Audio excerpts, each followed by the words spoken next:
My name's Amal Khalidi. I'm a performer, I'm a writer and theatre person, and I like to make music as well sometimes. I'm Leila Afghan, and I am a photographer and artist. I am Adam Hasyin, and I am an actor, performer, a showmaker, and a filmmaker. My mum's from Indonesia, my father's from genetically British, but actually grew up in Pakistan, Nigeria, Uganda, and most of his time in Asia. Yeah. My dad is Moroccan, he's from Marrakesh, and my mum's English. And I was born in Holloway in London, and then grew up like around Dalston, Edmonton, and then eventually Enfield as our family grew bigger. So most of my childhood was spent in Enfield. My family are from Afghanistan. I grew up in like London, but also in another place in the UK called Southampton. I grew up in a small island called Lombok in Indonesia. So I was born and raised there until I was 14, but continued my schooling in Australia, in Perth. And then uni and all that kind of stuff was in Spain. I've always kind of enjoyed creating and like being artistic and exploring like stories and stuff like that. So I always knew that was interesting for me. But we're in year 5 and doing like this creative writing task, and I like wrote a story about this imaginary world that I had constructed. I was like really inspired by the Goosebumps books at the time, and I really liked the idea that you could have 2 different endings for a story. And so I created a story with 2 endings and was like showing everyone, and was really excited and was like, oh my God, like what story do you want to like do or like go down? And that kind of was like the pivotal moment of like, I really want to write or do something around storytelling. So I think similar. There was never like a definitive moment. It was like, like a revelation. I mean, I've always enjoyed. I know it sounds pretentious, but like, I was like, I love. I was born to do this. No. But I was like, I just love. I love to storytell and not lie, but like elaborate on the truth. It was my parents who taught me how to do that, by the way. But yeah, but then I think that I just remember my first ever, let's say, staged production, not staged, but like first, but the one that really like, wow, I really do enjoy this, and I find myself, pretending to be someone else, was a Greek tragedy. Actually, at the age of 7, I know my teacher introduced me to Greek tragedy at the age of 7 or 8. And performed Greek tragedy and chorus, and it was King Midas and the Golden Touch. And then she introduced like all music and Tchaikovsky and like then Indonesian music and all that kind of stuff, and the whole performance part, which is really, and that's when I was like, oh yeah, this is kind of cool. And I had 2 things: is to own an airline or to become an actor. So I pursued both. Yeah. Where do you find or identify yourself as like you're feeling home, or in what place and why? Like, I feel like my practice and like what I do just comes so, it's the word, instinctively. Like, it wasn't like, I'm going to do this. It was kind of just the way, the only way I could see my life happening, or like, only way I could see myself in the world was me being an artist. I find home wherever I go. I know that sounds like, oh, wow. But no, actually, like you can find little nuance in every city, because I find the little beauty in the roughness of a city. But in terms of identifying as home, wherever, like I've always found the homeness to it, wherever I am. Yes, it's hard. Yes, you can't get this or this, whatever. But that's what makes that particular place exciting or fun, because it's so unique to the other place that you live in. See, I don't know. I feel like I haven't found where I want my home to be yet, because I've lived in London for so long, and I feel like I'm constantly trying to escape London. Yeah. I feel like I've always been searching for another home, and then I'll go live somewhere. So I'm just I don't think I have one, even though London is my home. Moving is your home, maybe. Moving is my moving home. Around, like, Yeah. You find home in every place. I find so much comfort in moving around. Exactly same, yeah. So I feel like similar, but like almost different, in the sense that like I've very much been in London my whole life, and even traveling, like the longest I've been sort of away is like in Morocco for like 2 months, or like I've been to Brazil for like a month, and I loved it there, but I like really wanted to come home to London. But even here it feels as there's like a massive sense of disconnection because of how like difficult it is to live in London. It's so expensive. Definitely, yeah. Like it's ever changing, and a lot of people like that are like moving away as well. So you begin to kind of question like, is this going to be the place that I'm going to like sort of station myself? Is this sort of like where I want to like just confine myself to? And I don't think I want that. Like I definitely think I want to go and explore different places, but there's this like fear because I haven't experienced it a lot. Like I plan to go to Morocco and stay for like a year or like something like that, and just like explore the country because I don't have like a very strong connection to it at the moment. So I definitely want to explore that. But yeah, Stockholm syndrome, but London syndrome. It's annoying. Stockholm. Yeah, they need to make a new term. Yeah, it's annoying. My parents were always like, mainly my mum, she was just like, there's no money in art. You can't just be like a broke artist. You have to be a doctor or like whatever. So then I've had this like subconsciously just always in the back of my mind, which I find like I'm constantly trying to like rewire my brain because like since being an artist and having so many artist friends, like that's not true. Like there's actually so much money in art. So I guess for me, it's like kind of, I felt like I was a real artist when I started getting paid for it. And I was like, okay, so I can actually get paid for this. And like, I guess as soon as you get paid for something, that means you're a professional. Yeah. So even still to this day, I'm still trying to convince myself that it's okay to be an artist. Maybe one day I will actually get there. Yeah. I think it's interesting what you say about money because like I feel a similar way of like, you know, like you make stuff and you do art at like uni, but it's not like, are you really like an artist outside? Like, could I just approach someone and be like, yeah, no, I do, like, I'm an artist and all that, unless I'm like being paid for it because there's that validation that someone believes in you and they're willing to literally give you money to do the thing that you do. When I met more of like the Swana community, I began to like connect with people who were more like me because I think it's difficult when you're in the industry or like not even in it, but in theatre anyway, there's a lot of people who don't represent you. And so it's kind of hard to imagine yourself as a proper person in that space when there isn't that example. So it was really amazing to be able to like connect with artists, poets, performers, musicians, sound people, even stage managers who are from Swana regions or like have sort of similar identity aspects to me. And that was like a really pivotal point in sort of understanding that. So I guess, you know, growing up, that childhood dream of like, yes, you want to become an actor, and so or like there's always this ambition of to be somewhere, and I pursued that to go to the UK here and there, you know, auditions for drama schools and all that kind of stuff. But until after COVID, that I realized that I make my own work, and when people ask like what I am, I'm just like, oh yeah, I am an actor, or like you know, like I never like wanted to become like a photographer. I just thought it was like, I just didn't really see it as like a profession, I'm not gonna lie. I just saw it as like a hobby that people do. I was originally a stylist. I just didn't like how the photographers were taking pictures of the clothes, so I was just like, let me try and do that. So then I started taking photos of my styling work, and then like people just started to be like, you're really good at this. And then I was like, wait a minute, I think I am. And then like I just seriously like self-taught, and now I'm doing video self-taught. Like I'm not trained in it, but I'm trained in like textiles, so like making clothes and fabrics and printing I can do, but like in terms of what I do now, it's like no, not the same. But maybe one day I'm gonna start printing my photos onto fabrics. that's sick.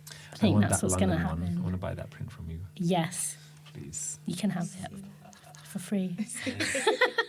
So I was studying like drama and music in sixth form. I definitely knew that was what I was interested in, but I wasn't sure like what exactly I was really like interested in performing. But I also really enjoyed like music, so like sound was definitely something I wanted to explore. But like the first point of like doing something that's kind of like outside of school sort of thing, I like joined the Old Vic Community Company.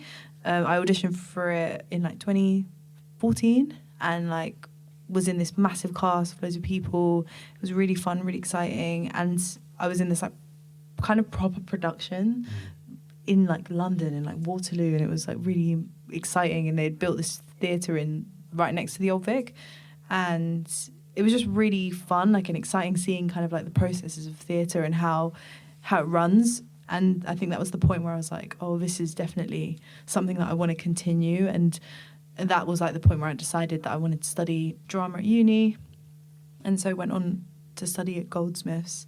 Still haven't graduated, but that's another story. I never done, let's say, what they call classical training for as a performer, as an actor also. I trained on the job, for me it was great. It worked with my personality in terms of like, dealing with people and talking with people and just collaborating. And yeah, so, and same with filmmaking also. I just look up stuff and make stuff. Yeah, sometimes I still use iMovie though. Yeah, but sometimes I think it's better because I think with filmmaking, this is my theory, is that like you don't want to study it because then you get all caught up on all like how it should be, and then you lose like how you want it to be because you like trying to follow all these rules that like someone else has told you. Well, I'm for example with film and stuff, or even with performances, like especially with film, you can really see it straight away on the screen. It's like, how would an audience feel? As long as it's capturing the emotions of the audience, I'm like, so. For me, I always try and like relate it to something that's actually happened to me, or like an emotion I felt. I always try and like include that to add like a layer to the piece. Especially like if it's like a brief that someone else has given me, to add my own thing, it would be like something that I've done that I can incorporate into it. Like it could just be a random experience, like a place I've been, and then I'll be like, that's going to be the location. Yeah, like with poetry, it kind of derives from like observations. It varies depending on like whether it's a play or whether it's a poem, but poetry is usually just observations, and then I sort of build on that and ask questions to myself about what does this mean, what does this line mean, and sort of what is it about, and then sort of go from there. Do a lot of free writing, and that does help. With my, let's say, show making, theatre-wise, or music, or even film, I think it all starts with, I work backwards, where if I can hear music, sometimes it's like, oh, this music is very good for the score, I make something out of it, and that the image comes after that. Finding the right balance of like, what's the story that you want to tell, but also, if I have an idea of the external part already, I'm like, how do I incorporate that and make the story work with that? And same, with making something or writing something. I'm not a natural writer, but it comes from doing that process. It's always like ideas that we have in our head, like, oh my God, that's so silly, imagine this, or like a funny just phrase that you heard someone say, and I just think it's so important just to record that and like return back to it. Just like you'll have a pool of like different things to just think about. Yeah. There are days when I'm just like, I'm not producing anything, and there are days when I'm like bashing things out, like out straight away. It's like, sometimes I'm like, oh, why am I not doing anything? As in, producing something. But then I'm realized like, your brain needs sometimes to just like chill down for a bit before it goes into overdrive for about a week or 2 weeks, and then it needs those times. So again, but for me, it's more like, as artists, it's like showcasing. It could be the most mundane stuff, putting a voice into something written. It's more of a response to some stuff. And I think there are places where you can have that or not have. It depends on, again, the situation. Like for me, it's like it goes in waves. Like one day I'll be like, I'm going to make this piece that's going to like make everyone feel better, because everyone's been feeling really shit lately. Then other days I would be like, I have no energy. I can't like put that into like making anything right now. And then other days I feel like hopeless. But then other days I'd be like, oh, I have to document what's going on and like show people like what's happening. It's like really depends on my mood. Yeah. I think with what you're saying, that it comes in waves. I think often days there'll be times where I'm like, I'm not doing I can't write anything. It's that paralytic kind of like feeling of there's nothing that I physically, like, I don't think this is going to make a difference. But I do feel like it has been interesting in like understanding what is the role of my art. Like, why am I doing it in the first place? What is its purpose?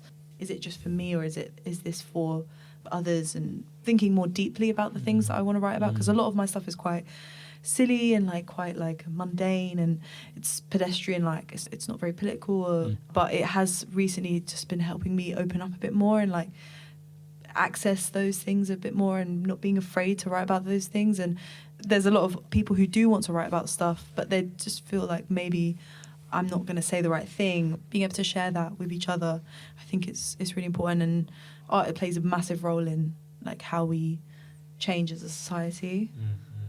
But sometimes you just want to make bizarre shit, and Yeah. you know what I mean? There's like there's no Definitely. intention in this, but I just want to create something. Yeah. You're exercising your tool, like your tools, like as an artist, and I think that's like important in these times, to not like just shut down completely. And obviously give yourself space, but to allow yourself to still be an artist and like produce the works that you feel is important to you. Like I think that's important. Because I think, you know, there's days when like, yes, you are responding to something. You are, especially in the current situation, what are we telling as artists? But then I think we also, I don't have to, like, I don't mean, not everything that you make have to correlate what's going on at the moment. You know, as artists, we have that platform to do it, like, but you don't have to be obliged to do it all the time. Yeah, you definitely. know? That'll be so exhausting. It'll get so exhausting, yeah. I think that's another thing about art, is like sometimes we're like kind of like told, oh, you need to make meaningful stuff, and it's like it's great to make meaningful stuff, but sometimes I feel like art doesn't need to make sense, because sometimes life doesn't make sense. Exactly. And like everything you're going through, like nothing actually makes sense. So it's just like, why should your art? Yeah, but also making stuff also just helps you practice to do your. Sometimes I'm thinking like, oh, just had it, so that I'm always up to notch on the game. It's just like make something. You know, like being in the flow state. Being in the flow state, exactly. So when that something comes out, it's just there. I definitely experienced burnout multiple times, like in my like 20s. I had to just stop doing any freelance work and just get a part-time job working in education, just because I really wanted to space myself away from the pressure of having to like be an artist as a job.